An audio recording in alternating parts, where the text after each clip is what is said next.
ശ്രീ അമീൻ കേൾക്കാമോ?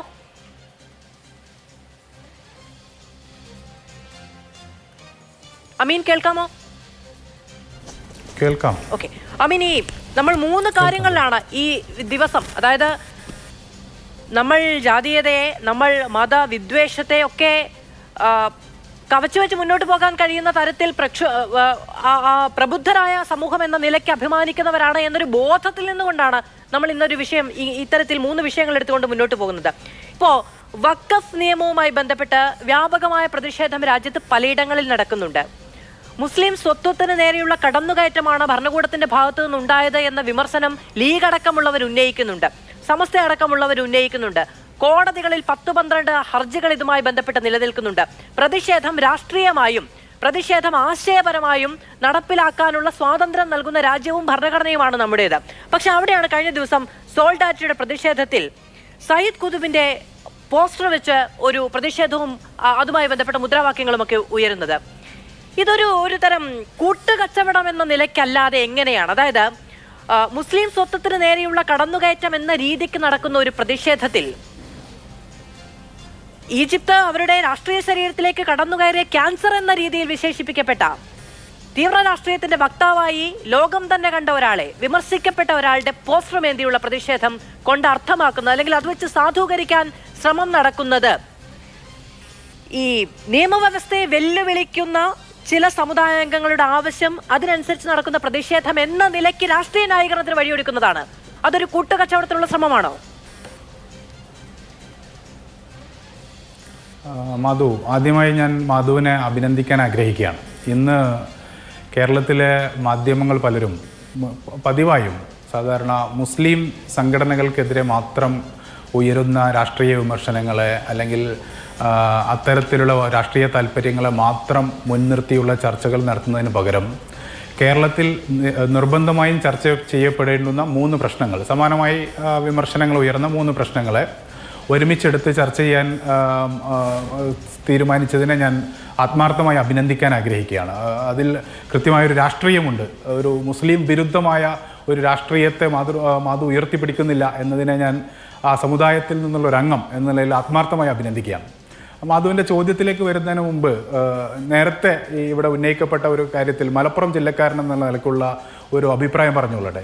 റിയാസുദ്ദീൻ ന്യായീകരിക്കാൻ ശ്രമിച്ചതുപോലെയല്ല ഞങ്ങളുടെ ജില്ലയെ, ഇവിടുത്തെ മുസ്ലിങ്ങളോ തീയരോ ദളിതരോ മറ്റേത് സമുദായക്കാരോ ആണെങ്കിലും മലപ്പുറം ജില്ലയിലെ മൊത്തം മനുഷ്യരെയും വംശീയമായി അധിക്ഷേപിച്ച ഒരു ക്രിമിനൽ ആക്ട് എന്ന് ഉറപ്പിച്ചു പറയാവുന്ന ഒരു പ്രസ്താവനയെ, അതിനെതിരെ നടപടി സ്വീകരിക്കേണ്ടുന്ന പോലീസിൻ്റെ ആഭ്യന്തരമന്ത്രി അദ്ദേഹത്തിന് സ്വീകരണം നൽകുന്ന ഒരു വേദിയിൽ പോയി ന്യായീകരിച്ചു എന്നുള്ളതിനെ അതീവ ഗൗരവമായി കാണേണ്ടതാണ്. ഈ തരത്തിലുള്ള വർഗീയവും വംശീയവുമായ പ്രസ്താവനകൾക്ക്, മുസ്ലിം വിരുദ്ധവും ഇസ്ലാമോഫോബിയ നിറഞ്ഞതുമായ പ്രസ്താവനകൾക്ക് ന്യായീകരിക്കാൻ കഴിയുന്ന അത്തരം പ്രസ്താവനകളെ പ്രോത്സാഹിക്കുന്ന നിലപാടാണ് കേരളത്തിൻ്റെ ആഭ്യന്തരമന്ത്രി കൂടിയായിട്ടുള്ള മുഖ്യമന്ത്രി സ്വീകരിച്ചത് എന്നുള്ളത് അത് അത്യധികം അപലപനീയമാണ്. അതിലുള്ള വിമർശനം, ശക്തമായ പ്രതിഷേധം ആ ജില്ലയിൽ നിന്നുള്ള ഒരാൾ എന്ന നിലയിൽ ഞാൻ ഉന്നയിക്കുകയാണ്. ഇനി മാധുവിൻ്റെ ചോദ്യത്തിലേക്ക് വന്നാൽ, മധു ആ പ്രദേശത്തുകാരൻ എന്നുള്ളതിൽ ആ സമരം നേരിൽ കണ്ട ഒരാളാണ് ഞാൻ. അതോടൊപ്പം തന്നെ ഈ വിദ്യാർത്ഥികളുടെയും യുവാക്കളുടെയും ജാമ്യാപേക്ഷയ്ക്ക് വേണ്ടി ഹൈക്കോടതി ബഹുമാനപ്പെട്ട മജിസ്ട്രേറ്റ് കോടതിയിൽ ഹാജരായ ഒരു അഭിഭാഷകനുമാണ്. അതാണ് എനിക്ക് ആ സമരവുമായുള്ള ബന്ധം.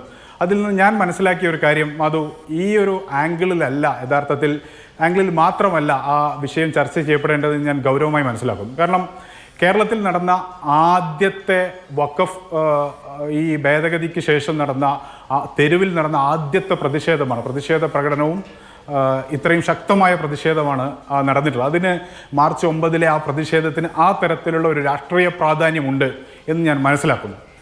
അതേസമയം മധു, എങ്ങനെയാണ് പോലീസ് അതിനെ നേരിട്ടത് എന്നുള്ളത് കൂടി ഞാൻ മധുവിൻ്റെ ചോദ്യത്തിലേക്ക് നിശ്ചയമായും വരും. അതിനു മുമ്പ് ഇത് പറഞ്ഞ് അവസാനിപ്പിക്കാമെന്ന് കരുതിയിട്ട് മാത്രമാണ്. മധു, ആ സമരത്തിൽ പങ്കെടുക്കുന്നതിൻ്റെ ബസ്സുകൾ മുഴുവൻ പിടിച്ചെടുക്കുമെന്ന് പറഞ്ഞൊരു ഇൻഡാസ് ഇറക്കി കേരളത്തിൽ അനിത സാധാരണമായ ഒരു രീതിയിൽ ആ സമരത്തെ അടിച്ചമർത്താൻ കേരള പോലീസ് ശ്രമിച്ചു.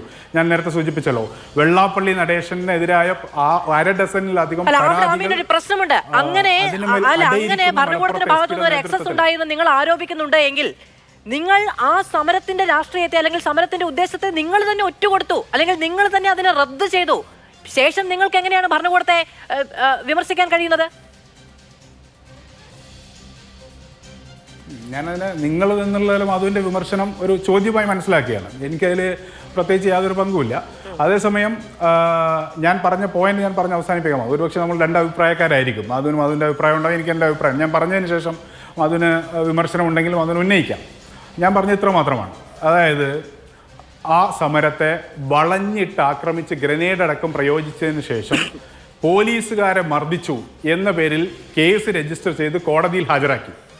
ബഹുമാനപ്പെട്ട കോടതി ബൂൺ സർട്ടിഫിക്കറ്റ് ഉണ്ടോ, പോലീസുകാർക്ക് പരിക്ക് പറ്റിയതിന് രേഖകളുണ്ടോ എന്ന് ചോദിച്ചപ്പോൾ ഒരു ബൂൺ സർട്ടിഫിക്കറ്റ് പോലും ഹാജരാക്കാൻ കഴിയാതെ വ്യാജമായ കാര്യങ്ങൾ പറഞ്ഞ് അത്തരത്തിൽ വഖഫ് ഭേദഗതിക്കെതിരായ പ്രക്ഷോഭങ്ങളെ അടിച്ചമർത്താൻ കേരള പോലീസ് ശ്രമിക്കുന്നു എന്നതിൻ്റെ ഒരു അടയാളം കൂടി അവിടെ കാണാൻ സാധിച്ചിരുന്നു. ആ ആംഗിൾ കൂടി ശ്രദ്ധിക്കേണ്ടതാണ് എന്നാണ് ഞാൻ സൂചിപ്പിച്ചത്. ഇനി മാധുവിൻ്റെ ചോദ്യത്തിലേക്ക് ഞാൻ വരാം. മാധു, എൻ്റെ അഭിപ്രായത്തിൽ സയ്യിദ് കുത്തുബിൻ്റെ ചിത്രത്തിന് ഇന്ത്യയിലെ വഖഫ് പ്രക്ഷോഭങ്ങളിൽ യാതൊരു പ്രസക്തിയുമില്ല. അത്തരത്തിൽ അത് ഉയർത്തുന്നതിൽ പ്രത്യേകിച്ച് യാതെങ്കിലും ഔചിത്യമുണ്ട് എന്ന് ഞാൻ കരുതുന്നുമില്ല. അതേസമയം ആ പ്രക്ഷോഭത്തിൽ ഉയർന്നത് 10-30ഓളം പ്രക്കാളുകളാണ്. ഇന്ത്യയിലെ പൗരത്വ പ്രക്ഷോഭത്തിലെ സമരനായകരുടെ ചിത്രങ്ങൾ, ആ തരത്തിൽ ഇന്ത്യയിലുള്ള വ്യത്യസ്ത മുസ്ലിം ബാബരി മസ്ജിദിൻ്റെ ചിത്രം, ഇങ്ങനെ വളരെ പ്രസക്തമായ ധാരാളം ചിത്രങ്ങൾ ആ സമരത്തിൽ ഉയർന്നിരുന്നു. അതിൽ നിന്ന് ശ്രദ്ധ തിരിക്കാൻ കഴിയുന്ന തരത്തിലുള്ള ഒരു ചിത്രമാണ് യഥാർത്ഥത്തിൽ സയ്യിദ് കുത്തുബ് എന്ന് പറയുന്നത്. ജമാഅത്തെ ഇസ്ലാമിക്കാർ സയ്യിദ് കുത്തുബിനെ കുറിച്ച് നമ്മൾ വായിക്കുന്നത് ജമാഅത്തെ ഇസ്ലാമിയുടെ പ്രസിദ്ധീകരിച്ചിട്ടുള്ള പുസ്തകങ്ങളിൽ നിന്നാണ്. അവരെ സംബന്ധിച്ചിടത്തോളം സയ്യിദ് കുത്തുബ് എന്ന് പറയുന്നത് അവർ അംഗീകരിക്കുന്ന അവരുടെ നേതാവാണ്. എങ്ങനെയാണോ സ്റ്റാലിനെയും മാവോയെയും മാർക്സിനെയും ഏംഗൽസിനെയും ഒക്കെ കമ്മ്യൂണിസ്റ്റുകാർ ഉയർത്തിപ്പിടിക്കുന്നത്, അങ്ങനെയായിരിക്കണം അവരതിനെ ഉയർത്തിപ്പിടിക്കുന്നത്. പക്ഷേ ഈ സമരത്തിൽ എന്ത് പ്രസക്തി എന്ന ചോദ്യം വളരെ പ്രസക്തമാണ്. എന്ന് മാത്രമല്ല, കേരളത്തിലെ മാർക്സിസ്റ്റുകൾക്കും ഹിന്ദുത്വവാദികൾക്കും ഈ മുസ്ലിം കർത്തൃത്വത്തിൽ നടക്കുന്ന എല്ലാ സമരങ്ങളെയും അടിച്ചമർത്താനും പലതരത്തിലുള്ള ഇസ്ലാമോഫോബിയ നിറഞ്ഞ പ്രചരണങ്ങൾ നടത്താനും നിരന്തരമായി ശ്രമങ്ങൾ നടന്നുകൊണ്ടിരിക്കുന്ന ഈ രാജ്യത്ത് പൗരത്വ പ്രക്ഷോഭങ്ങൾക്കെതിരെ പോലും, പൗരത്വ പ്രക്ഷോഭങ്ങളെ ഭരണകൂടം അടിച്ചമർത്തുന്നത് പോലെ തന്നെ മുസ്ലിം കർത്തൃത്വത്തിൽ നടന്ന പൗരത്വ പ്രക്ഷോഭങ്ങളെ, ഷഹീൻ ബാഗിലെ സമരങ്ങളെ, വിദ്യാർത്ഥി സമരങ്ങളെയൊക്കെ ഈ അർത്ഥത്തിൽ കേരളത്തിലെ പൊതുമണ്ഡലത്തിൽ അതിശക്തമായി ഒരു ദുർബലപ്പെടുത്താനുള്ള ശ്രമങ്ങൾ നടന്നിട്ടുണ്ട്. അതിനൊരു അവസരം നൽകുന്ന തരത്തിലുള്ള ഒരു സാധ്യത അതിലൂടെ തുറന്നു വെച്ചിട്ടുണ്ട് എന്ന നിലയ്ക്ക് അത് അനുചിതമാണ് എന്ന അഭിപ്രായം തന്നെയാണ് എനിക്കുള്ളത്. അത് ശരി. അതായത് എവിടെയാണോ രാഷ്ട്രീയം, അതായത് അവനവന്റെ സ്വത്വത്തെ, അവനവന്റെ രാഷ്ട്രീയത്തെ മറ്റുള്ളവർ മനസ്സിലാക്കുന്നില്ല എന്ന് നിരന്തരം വിലപിക്കേണ്ടി വരുന്ന ഒരു രാഷ്ട്രീയത്തെ പ്രതിനിധീകരിച്ച് തെരുവിലിറങ്ങുമ്പോൾ, അങ്ങ് തന്നെ പറഞ്ഞതുപോലെ ഈ വിഷയത്തിൽ കേരളത്തിൽ നടന്ന ആദ്യത്തെ തെരുവിൽ നടന്ന പ്രതിഷേധമാണെങ്കിൽ ആ രാഷ്ട്രീയ ബുദ്ധി വെച്ച് പുലർത്താതെ അതിനെതിരെ ഭരണകൂടം സ്വീകരിച്ച നിലപാടുകളെയോ അതിനെതിരെ വരുന്ന രാഷ്ട്രീയ വിമർശനങ്ങളെയോ കുറ്റം പറയുമ്പോൾ അവനവന്റെ രാഷ്ട്രീയ ബോധ്യമില്ലായ്മ എന്ന നിലയ്ക്ക് തന്നെ അതിനെ എടുക്കണം. ഈ കാണുന്നത്ര നിഷ്കളങ്കമായി ഒരു അഭിഭാഷകന്റെ മുഴുവൻ കൗശലത്തോടെയും അങ്ങ് പൊതിഞ്ഞു പറഞ്ഞതുപോലെ അല്ല ആ രാഷ്ട്രീയം പിന്നീട് വിമർശിക്കപ്പെട്ടത് എന്നുള്ളത് വ്യക്തമാണ്. എങ്ങനെയാണോ ഇപ്പോ ഇത് നോക്കൂ, ഒരു ബഡ് സ്കൂളുമായി ബന്ധപ്പെട്ട്, ഒരു ബഡ് സ്കൂൾ എന്ന് പറയുമ്പോൾ രാജ്യാന്തര തലത്തിൽ പ്രസിദ്ധി നേടുന്ന ഒരു, അല്ലെങ്കിൽ രാജ്യം മുഴുവൻ ഉറ്റുനോക്കുന്ന ഒരു സ്ഥാപനമല്ല. അവിടെ RSSന്റെ സ്ഥാപകന്റെ പേരിടുന്നു എന്ന് പറയുമ്പോൾ ഇവിടെ ഉണ്ടാകുന്ന രാഷ്ട്രീയ വിവാദങ്ങൾ ഇത്രയാണ് എങ്കിൽ, ഈ കേരളത്തിൽ ആദ്യമായി വഖഫ് നിയമവുമായി ബന്ധപ്പെട്ട പ്രതിഷേധത്തിനിടെ വരുന്ന ഒരു പോസ്റ്റർ, അതിലുണ്ടാകുന്ന രാഷ്ട്രീയ വിവാദങ്ങൾ എത്രയാണെന്ന് ബോധ്യമില്ലാത്തവരാണെങ്കിൽ അവരെ രാഷ്ട്രീയം പേറാൻ യോഗ്യരല്ല എന്നുള്ളതാണ്. അവർ വിലയിട്ട് വെക്കുന്നതും അവർ പിന്നീടുള്ള രാഷ്ട്രീയ ചർച്ചകൾക്ക് വഴിമരുന്നിട്ട് കൊടുക്കുന്നതും ഇത്ര നിഷ്കളങ്കതയോടെ അല്ല സ്വീകരിക്കപ്പെടുക, അല്ലെങ്കിൽ നിഷ്കളങ്കതയോടെ അല്ല അവർ തന്നെ അതിനെ പ്രചരിപ്പിക്കുന്നത് എന്നത് പറഞ്ഞു പോകാതെ നിവൃത്തിയുമില്ല. അമീൻ.